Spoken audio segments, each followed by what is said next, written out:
हा फॉरेन्सिक व्हॅननीच करायचा आहे, ती व्यवस्था आपण केली आहे। क्राइम सीनवर आता फॉरेन्सिक टीम त्या ठिकाणी जाईल, क्राइम सीनचा पूर्ण व्हिडिओग्राफी केली जाईल, एव्हिडन्स कलेक्ट करत असताना त्याची व्हिडिओग्राफी केली जाईल। कारण आपल्याला माहिती आहे की अनेक वेळा मग पंच सांगतात आम्ही नव्हतोच, आमच्या सह्या नंतर घेतल्या, हे इथे जप्तच झालेलं नाही आहे।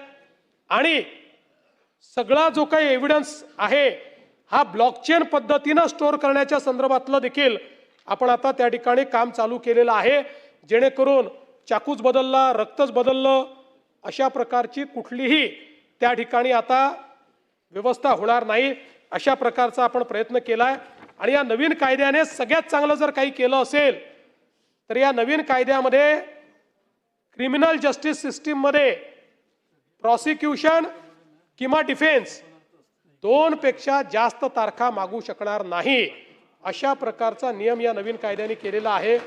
त्यामुळे या ज्या काही आपल्या गुन्ह्यांमध्ये तारीख पे तारीख जे चालायचं ते देखील आता या ठिकाणी बंद होणार आहे।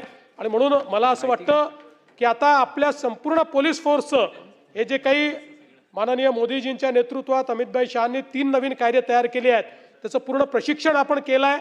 त्या संदर्भातली जी काही इन्फ्रास्ट्रक्चर आहे त्यातलं सगळं इन्फ्रास्ट्रक्चर आपण आता तयार करतो। अजून सगळ्या व्हॅन्स आपल्या आलेल्या नाहीत, पण त्या आल्यानंतर क्रिमिनल जस्टिस सिस्टीममध्ये देखील मोठ्या प्रमाणात बदल होताना आपल्याला पाहायला मिळेल।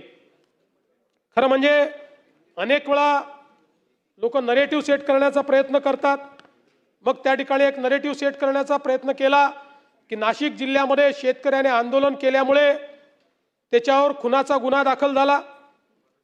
आता मला हे एवढ्याकरता सांगायचं आहे की दिवसभर टीव्हीवर चालतो। आता याची फॅक्ट काय आहे? फॅक्ट अशी आहे, बलात्काराचा गुन्हा दाखल झाला 8 जुलै 2023 ला 3:41 8 जुलै 2023 आणि या व्यक्तीवर आंदोलक म्हणून गुन्हा दाखल झाला 2025 साली, म्हणजे 2 वर्षांनी। आणि या ठिकाणी चाललाय की आंदोलन केलं म्हणून बलात्काराचा गुन्हा दाखल झाला। तर मला असं वाटतं की आता ठीक आहे, याच्या फार मी खोलात जात नाही, पण या सगळ्या गोष्टी जरा लक्षात घेण्याची गरज आहे। एक बीडमधलं महादेव मुंडे हत्या प्रकरण देखील या ठिकाणी आलं। याच्यामध्ये खरं म्हणजे आपण जर बघितलं तर मोठ्या प्रमाणात तपास चाललेला आहे। आत्तापर्यंत तंत्रज्ञानाचा वापर करून मिळालेल्या माहितीचं विश्लेषण करून 196 इसमांकडे विचारपूस केली आहे। मय्यत याचा पैशाच्या देवाणघेवाणीवरून कुठे वाद झाला होता का याबाबत 83 साक्षीदारांकडे तपास केलेला आहे। जे काही मोबाईल क्रमांक आलेले आहेत, मेल किंवा त्यांच्या याच्यावर सेव्ह आहेत, 286 लोकांकडे तपासणी केलेली आहे। 37 साक्षीदारांचे जबाब नोंदवलेले आहेत। आणि त्यासोबत जो काही व्हिसेरा अहवाल आहे या संदर्भातही मोठ्या प्रमाणात पुन्हा त्याची तपासणी करणं चाललेलं आहे। खरं म्हणजे परळीच्या एका जंगलाजवळ खुल्या मैदानावर हल्ला झाला, तिथे प्रत्यक्ष साक्षीदार हा सापडला नाही, पण 1.5 महिन्याने एका महिलेने ही घटना पाहिल्याचं कळलं आणि म्हणून तिची संपूर्ण चौकशी केली। तिने 2 व्यक्ती आपापसात भांडत होते असं मी बघितलंय असं त्या ठिकाणी सांगितलं। आणि म्हणून आता संपूर्ण डम डाटा देखील आपण चेक करतो आहोत। जवळपास 150 नंबरचा डम डाटा हा त्या ठिकाणी चेक करण्याचं काम चाललेलं आहे। त्यामुळे मी एवढंच आश्वस्त करू इच्छितो, कारण त्यांच्या पत्नी निश्चितपणे पत्नीला सर्वाधिक त्या ठिकाणी दुःख असेल, त्यांचा आक्रोश आपण समजू शकतो, पण याच्यामध्ये कुठेही कोणालाही पाठीशी घातलं जाणार नाही। तर या संदर्भात जी काही कारवाई करण्याची गरज आहे ती कारवाई केली जाते आणि पुढे देखील ती केली जाईल। एक आव्हाड साहेबांनी ठाणे शहरात जमील शेख याची काही निगरूण हत्या झाली, त्याच्या तपासामध्ये पोलिसांनी हलगर्जीपणा केला आहे असं सांगितलं। हे जमील शेख महाराष्ट्र नवनिर्माण सेनेचे पदाधिकारी आणि आरटीआय कार्यकर्ते होते।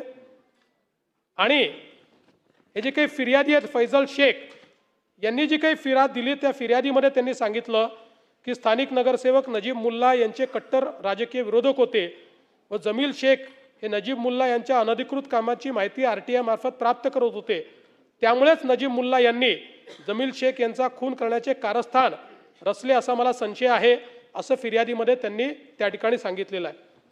यामध्ये 9 आरोपी निष्पन्न झाले आहेत. 7 आरोपींना अटक करण्यात आली आहे. 2 आरोपींचा अजून शोध सुरू आहे. 7 अटक आरोपींपैकी या ठिकाणी एका आरोपीला न्यायालयाने जामिनावर मुक्त केले आहे. 6 आरोपी न्यायालयीन कोठडीत आहेत. आणि आपण जे या ठिकाणी सांगितलं की यामध्ये जो मुख्य आरोपी आहे त्याने नजीब मुल्ला यांचं नाव घेतलेलं नाही, पण 2021 मध्ये 3 साक्षीदाराने 164 स्टेटमेंट दिलेलं आहे आणि त्या 164 स्टेटमेंटमध्ये या तिघांनी नजीब मुल्ला याचं नाव घेतलेलं आहे. आणि त्यानुसार आत्ता तरी पोलिसांनी जी काही चौकशी केलेली आहे त्या चौकशीत यांनी दिलेलं विवरण आणि प्रत्यक्ष घटना याच्यामध्ये जी पुराव्याची साखळी मिळायला पाहिजे ती पुराव्याची साखळी नाही, त्यात विसंगती दिसते आहे. तथापि जे मय्यत आहेत त्यांच्या दोन्ही मुलींनी अतिशय आक्रोशाने हा मुद्दा या ठिकाणी मांडलेला आहे आणि म्हणून पुन्हा एकदा याची चौकशी ही निश्चितपणे या ठिकाणी स्वतंत्रपणे केली जाईल आणि या सगळ्या पुराव्यांना पुन्हा एकदा पडताळून कुठेही जर यामध्ये संबंधित व्यक्तीचा सूत्रामही संबंध असेल तर त्यांच्यावर कारवाई केली जाईल.